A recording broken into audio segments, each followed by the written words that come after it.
Hi, I'm Sam Slater from FundCalibre, and today I've been joined by Katherine Kroll, Senior Sustainable Investing Specialist at Brown Advisory. Hi, Katherine.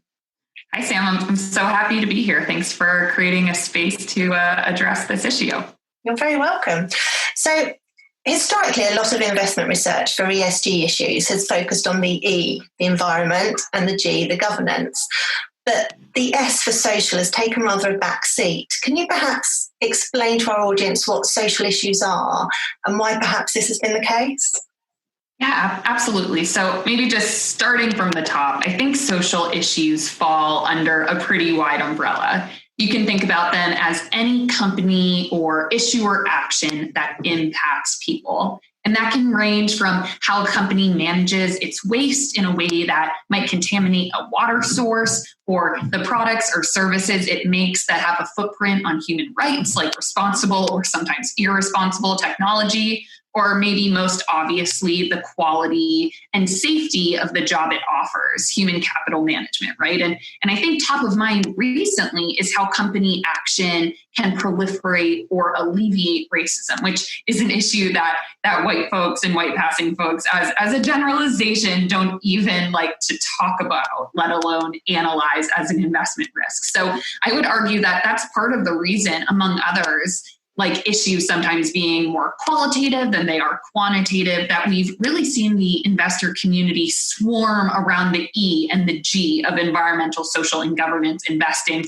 and sometimes at the expense of the S. And I mean, in some ways, it's impossible to completely ignore social issues, right? Just given how interconnected they are with business fundamentals, which I think is why Brown Advisory and many other ESG investors have been looking at social issues at the intersection of sustainability and fundamental performance for years. And it doesn't mean we've cracked the code. There's so much more work to be done and said, and a lot of it will mean doing a better job at centering impacted identities. But if you really look under the hood, I think it's possible to do deep due diligence on a name and not take into consideration the materiality of social issues. And you've talked a bit before about environmental injustice. Can you perhaps explain this to our listeners as well and give us an example? Yeah, I think so. Maybe just flipping it on its head and defining environmental justice. There are a lot of different ways to think and to define it or ultimately make sense of it. But I think about environmental justice or EJ as really being at the middle of environmentalism and justice efforts, and including the historically marginalized communities who are most impacted by environmental degradation, and placing them at the center of conversation around environmentalism and the company and issuer activity that impacts them most. I think it's unfortunate how many examples there are to pull from when we think about environmental injustice. And unfortunate might be the understatement of the century, really, right? I think Flint, Michigan in the United States is a pretty recent and completely egregious example, which tells the same story that happens around the world, that certain communities are disproportionately burdened by environmental contamination and health risks. And statistically, those places tend to be locations where poor people and people of color are concentrated. So in the case of Flint, in the event that it's an unfamiliar story, the public drinking water was contaminated with lead. And this was as early as, I think, 2014. Fast forward a few years, we're in 2020, and there are still more than potentially 2,000 impacted pipes.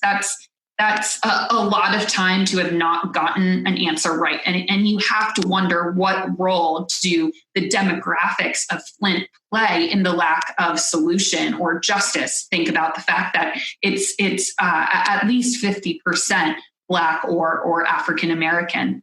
And I think it's risks like these that have led a lot of investors, including our fixed income team, to pass potential investments that could put similar communities in disproportionate danger. And just one of the many reasons why investors have a responsibility, both in terms of saliency and materiality, to understand the full picture.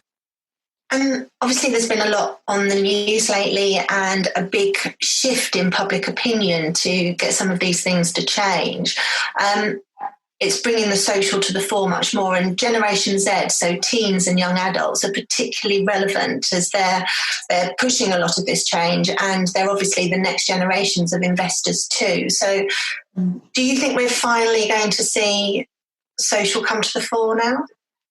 I don't want to speak for Gen Z, and my comments are obviously informed by conversations with them.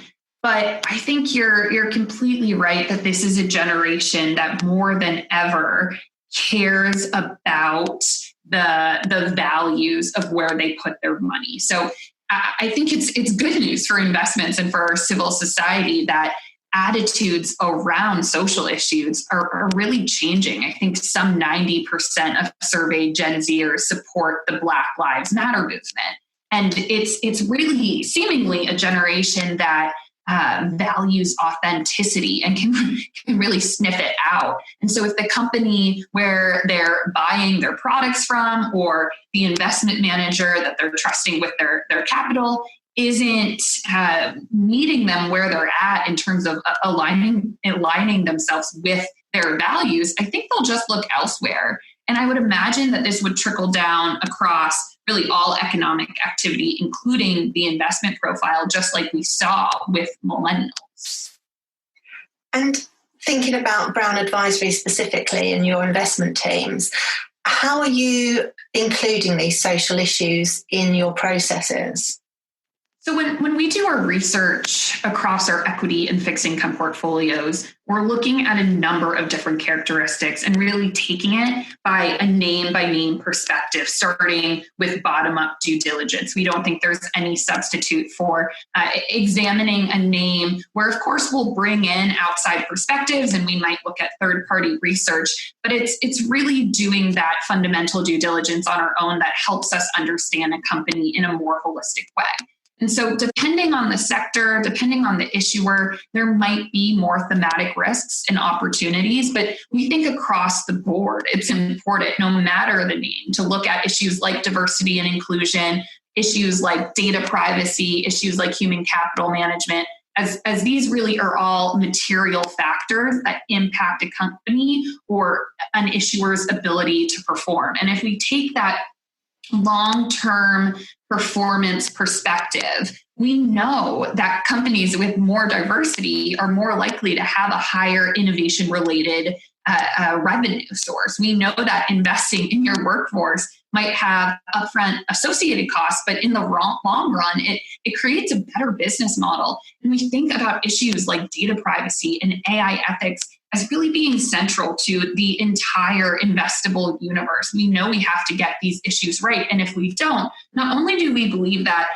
company performance will suffer, but we'll be in a really thorny situation. I think the UN recently came out and noted that data privacy is a basic human right. And who are the folks most impacted by insecure data? It's going to be the most vulnerable populations, bringing that social issue up front. And then to connect it back to your previous question, when you look at the values and the attitudes of Generation Z, they won't stand for it. So it's putting on a lot of pressure for us to figure this out. I think we're at an inflection point, and I think it's why our investment process at Brown Advisory, and I'm sure elsewhere, is taking a full picture approach. You can't look at these issues in silo. They are too interconnected. What's happening across the world is happening in our backyard. So I think it's important that we understand that the environment, social issues, and the governance of a company are all coming into play and working in concert with one another, and why we are doing our best to understand both the risks and opportunities that come with addressing them in a responsible manner. And I'll just add, I think engagement is an important tool that active managers have in their toolkit to push companies in some cases, or to work collaboratively as we do at Brown Advisory with environmental and social leaders to really address these issues that we're all grappling with. There's no silver bullet. There's no perfect answer, but investors and companies and stakeholders can come together and all be part of what we hope is a solution that provides a positive financial impact and a positive worldwide impact. You mentioned AI ethics briefly there, and not just that, but also a lot of the people who are actually in very high positions in companies and also government are mainly white, middle-aged men, and they are making decisions for the rest of the world, but based on their own experiences. We're sitting here together talking now, and we're white, middle-class women.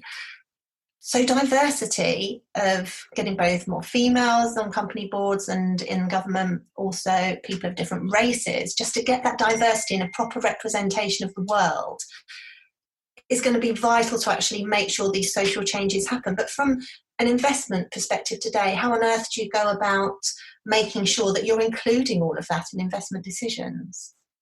I think it's such a good question, and it's where the representation piece becomes very important. It's just one of many factors that go into getting social issues right. And I think we can get very tripped up in ensuring that we have, for example, X% of women on board. It does make a difference. And we need to make sure, like I said earlier, that we're centering those voices, because otherwise, kind of like when you asked me about Gen Z, I'm taking a removed approach to the answer. But if we can get diverse experiences in the mix, we're going to have better investments. We're going to have better outcomes. And we're just going to have a more holistic approach to these problems that are not small ones. So I definitely think representation is one piece of it. I think the other piece is not only do we have a lack of diversity, we also have a lack of expertise on issues that are having just enormous impacts on all of us in ways that I certainly can't even begin to understand. I'm opting into some of the data privacy prompts without fully understanding what those implications are. And so I'm making an assumption that the company knows what's best for me, knows what's best for society. But as we've seen, like in the case with Facebook, a little bit with Twitter, that doesn't always happen. So a gap that we're paying attention to at Brown Advisory is that expertise gap, and particularly when it comes to making products that are essentially using an algorithm to forecast a moral choice. We need to have ethics experts in the beginning and throughout the entire life cycle of product creation. So when you think about something like facial recognition, for example, who are the people in the room that are governing what that process will look like and exploring the potential risks that misuse of it will have on people that don't necessarily look like them or act like them or have the same income as them. And this isn't just a moral question. It certainly is. It's a big one, but it's a huge investment risk too. And so we just think making sure we're understanding all parts of the equation, be it representation, expertise, public reporting becomes really big, right? Who is accountable to who? We need to have that information in front of us in order to make sound investment decisions. But I agree with you. It's a tough one. That was fascinating. Thank you very much. Of course. And if you'd like to listen to more of the Investing on the Go podcast, please go and subscribe. Please remember we've been discussing individual stocks to bring investing to life for you. It's not a recommendation to buy or to sell. The fund may or may not still hold these stocks at the time of your listening.